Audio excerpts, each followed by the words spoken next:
পারলে ক্ষমা করে দিও যদি মনের অজান্তে কষ্ট দিয়ে থাকি, কারণ বলা তো যায় না, কখন হঠাৎ করে মরেও যেতে পারি।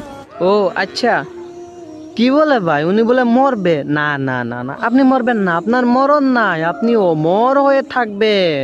এই পৃথিবীতে আপনি একলাই অমর হয়ে থাকবেন, আর আমরা বাকি সবাই মরে যাব। তাই আমরা এই আল্লাহকে ভয় পাই। ওই বই, যদি মরবেন এই কথা যদি বিশ্বাস হয়, তাহলে ওই কথা কেন বিশ্বাস করেন না যে কবরের মাঝে মরার পর আযাব আছে? এই মুসলমানের ঘরে জন্ম নিয়ে মুসলমানের মেয়ে হয়ে এইগুলি বুক বাইর কইরা পরপুরুষকে দেখাইতেছো, কি তোমার কি হায়া হয় না? এর চেয়ে বালাতো বোন কাপড় খুললা গুড়া বুকডি বাইর করে দেখাইতেছেন না সিনেমা হল 2টা টাকার জন্য। ব্যবসায়ী, সেই ব্যবসায়ী সাইরা দেন, ভিডিও বানান, পর্দা করে ভিডিও বানান, আমার কোনো সমস্যা নাই বোন, তবে পর্দাটা করেন, ওই আল্লাহকে ভয় পান, যে আল্লাহ বানাইয়া দিছিল ওই আল্লাহকে ভয় পান বোন, এই আল্লাহকে ভয় পান।